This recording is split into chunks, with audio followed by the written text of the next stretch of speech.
Nabi punya murid-murid sahabat. Langsung sahabat itu orang yang berjumpa dengan Nabi, ya, melihat Nabi, beriman kepada Nabi. Ingat, melihat Nabi, awas hati-hati, artinya berjumpa dengan Nabi, hidup semasa dengan Nabi, dan beriman pada Nabi sampai wafatnya. Jika satu di antara tiga gugur, bukan sahabat. Misal, dia beriman pada Nabi sampai wafat. Hati-hati, dia hidup di zaman Nabi, tapi tidak pernah melihat Nabi. Ini bukan sahabat. Contohnya siapa Ustaz? Uwais Al-Qarni. Jelas ya? Uwais hidup di zaman Nabi, beriman pada Nabi sampai wafat, sampai disebut-sebut oleh Nabi, sampai Umar bin Khattab radhiyallahu taala anhu pun merindukan bertemu dengan Uwais ini. Setiap ada kafilah datang dari Yaman, kemudian ditunggu-tunggu, mana Uwais, mana Uwais, mana Uwais. Allahu Akbar. Ya, tapi tidak pernah kemudian berjumpa dengan Nabi. Dia bukan sahabat.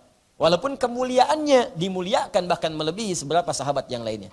Ya, dimuliakan bahkan melebihi beberapa sahabat yang lainnya.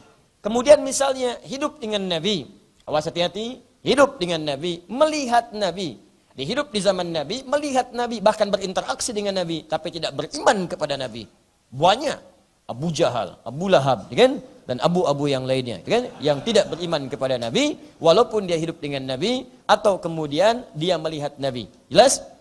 Baik. Ada lagi yang ketiga, beriman kepada Nabi, awas hati-hati, hidup semasa dengan Nabi, berjumpa dengan Nabi, beriman kepada Nabi, cuman sayang imannya itu tidak dibawa sampai wafat. Tidak dibawa sampai wafat. Ada yang murtad. Seperti siapa? Musailamah Al-Kadzab. Beriman pada Nabi, gak tanggung-tanggung. Nabi wafat, ngaku Nabi. Saya Nabi baru sepeninggal Muhammad SAW. Kalau Muhammad SAW punya surah Al-Fil, alam tara kaifa fa'ala rabbuka bi ashabil fil. Saya pun punya surah Al-Fil namanya. Al-Fil, khurtumuhu tawil. Sama semua, il. Tapi nggak ada maknanya. Al-Fil, gajah. Khurtumuhu tawil, belalainya panjang. Nggak ada isinya. Tapi kalau bicara fasih, kalimatnya fasih. Ujungnya i saja dalam bahasa Arab. Di keindahan di Arab itu, kalau Anda bisa menyusun kata, ujungnya sama semua. Indah itu. Makanya Al-Quran turun. Indah ujungnya, sama dibaca pakai riwayat apapun, sama ujungnya. Indah, tapi formulasinya tidak seperti buatan manusia. Misal, surah Ad-Duha. Wad-duha wal-laili idza saja ma wadda'aka rabbuka wa ma qala walal akhiratu khairul laka minal ula. Dibaca orang Palestina, dibaca orang Syria, pakai imalah, jadi wad-duha wal-laili idza saja ma wadda'aka rabbuka wa ma qala walal akhiratu khairul laka minal ula. Indah, tapi formulasinya nggak seperti formulasi manusia. Karena manusia saat bikin syair itu, dia punya rumusan formula disebut dengan bahr namanya. Makanya kalau Anda kemudian mengaji kepada Al-Quran, Anda akan temukan kalimat-kalimat yang indah seperti itu. Nah, inilah tuntutan-tuntutan yang disebut dengan syair namanya. Zaman Nabi SAW diajarkan pada para sahabat, teman-teman sekalian, Al-Quran itu sahabat. Ya, baik. Ada lagi yang paling menarik, hidup dengan Nabi, beriman kepada Nabi, dibawa sampai wafat, cuma imannya bermasalah. Sampai-sampai ketika akan wafat, Umar mengatakan kepada Nabi, ya Rasulullah, izinkan aku untuk memenggal kepalanya. Izinkan aku untuk memenggal kepalanya. Sampai dalam hidupnya, maaf, hidupnya begitu menyusahkan, matinya begitu kolokan. Golongan terakhir tadi yang bukan sahabat, hidup dengan Nabi, hati-hati, melihat Nabi, beriman pada Nabi sampai wafat, hanya imannya bermasalah. Ini yang masuk munafik, sampai dilarang oleh Al-Quran pada Nabi untuk menyolatkan. Ya, la takum, jangan kamu sholat untuk mereka. Wala tusalli, la takum fi abadan. Wala tusalli, ingat, jangan kamu berdiri di masjid yang dia buat, jangan sholatkan dia. Itu kisah seorang munafik. Jadi kalau sholat di masa hidupnya, sholatnya di belakang Nabi. Saf pertama, Anda bayangkan. Di belakang Nabi sholatnya. Cuma ketika Nabi pamit dari masjid, mulai provokasi. Tuh si Muhammad SAW. Ya, kerjaannya mecah belah umat aja. Kita sudah di sini, datang dia terpecah kita. Begitu, provokasi. Dia punya masjid, kita bikin masjid. Bikinlah dia masjid yang disebut dengan masjid Dirar itu. Yang kemudian turun ayat mengatakan di At-Taubah itu bukan masjid, itu tempat kumpul-kumpul untuk kemudian melakukan makar terhadap Nabi SAW. Wa makaru wa makarallah. Jadi bukan diniatkan masjid. Diperintahkan dihancurkan. Ingat, bukan menghancurkan masjid, tapi menghancurkan tempat yang dibuat untuk makar. Memang bukan masjid. Ini orang di depan Nabi SAW, sikapnya baik, lembut, kata-katanya halus, begitu menarik, retorikanya cantik, luar biasa. Nabi pergi pemecah belah. Perang Uhud orang dah pada berangkat, alhamdulillah. Orang udah pada berangkat, siap-siap di bukit. Dia langsung nyampaikan provokasi.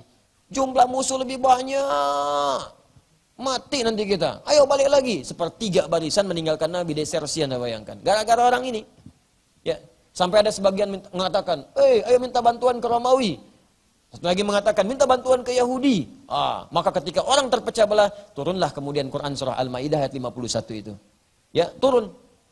Dan seterusnya. Ya ayyuhalladzina amanu tattakhidul yahuda wan nasara awliya. Hei orang-orang beriman, jangan ikut-ikut dengan mereka. Yang keluar dari barisan Nabi minta perlindungan kepada Nasrani dan Yahudi. Kasusnya itu. Bukan kasus konteks dalam berhubungan kehidupan, bukan. Ya, diambil pada saat itu, turunlah kemudian ayat itu. Nanti kalau sudah masuk Al-Maidah, insya Allah kemudian kita akan bahas. Jadi begitulah orang ini. Sampai orang ini sakit pun Nabi masih perhatian supaya tidak ada fitnah. Tapi jangan lupa, orang ini luar biasa bermasalah, tapi anaknya baiknya luar biasa. Sopan, adab, sayang pada Nabi. Namanya Abdullah nama anaknya. Bapaknya Abdullah, anaknya pun namanya Abdullah. Anaknya ini teman-teman sekalian rajin. Ini kadang begitu. Bapaknya durhaka, anaknya luar biasa taat. Ada lagi yang anaknya maksiat, bapaknya taat. Ada. Ya, jadi luar biasa di keluarga ini, hati-hati. Dicontohkan begini supaya menjadi kisah bagi kita, supaya memperbaiki diri di keluarga. Bukan supaya jadi dongeng, bukan. Ya. Anaknya taat, Abdullah datang kepada Nabi SAW. Ya Rasulullah, bapak saya sakit. Apa kata Nabi? Berikan air ini kepadanya, sampaikan dari saya. Ya. Dibacakan doa oleh Nabi, dibawa, nyampe ke sana. Bapak, ya abati, Nabi titip salam nih, bawa air. Dibawa, langsung dilemparkan ke tembok. Bahasa kita lemparkan lah. Apa sih Muhammad SAW? Ya, cari perhatian saja, lemparkan. Ditengok oleh Nabi, datanglah bersama Umar, datang bersama Abu Bakar dalam sekarat dia. Dalam sekarat itu pun ketika Nabi tiba masih kolokan juga. Ya Rasulullah, izinkan saya mengenakan jubah terluar Anda. Saya ingin wafat mengenakan jubah Nabi. Ya. Saya ingin wafat mengenakan jubah engkau. Jadi ingin menampakkan kepada orang saya punya pengaruh nih. Wafat aja dikasih jubah sama Nabi. Umar gergetan. Nabi izinkan saya penggal kepalanya nih. Saya pisahkan kepala dari badannya. Kata Nabi, jangan Umar, cuman jubah nggak apa-apa. Pakaikan, kemudian wafat menggunakan jubah Nabi, tapi tidak menghilangkan kemunafikannya. Itulah Abdullah bin Ubay bin Salul, hidupnya begitu menyusahkan, wafatnya sangat kolokan. Nah, itu contoh orang munafik di zaman Nabi. Jadi kalau sekarang ada orang munafik lagi, dia telat. Ya, depan-depan baik-baik, di belakang kemudian jadi buruk. Depan-depan kemudian baik, di belakang merusak. Telat, apalagi yang merusak terang-terangan. Banyak. Abu Jahal, Abu Lahab. Bilang sama orang-orang itu, telat, ketinggalan. Sudah ada zaman dulu.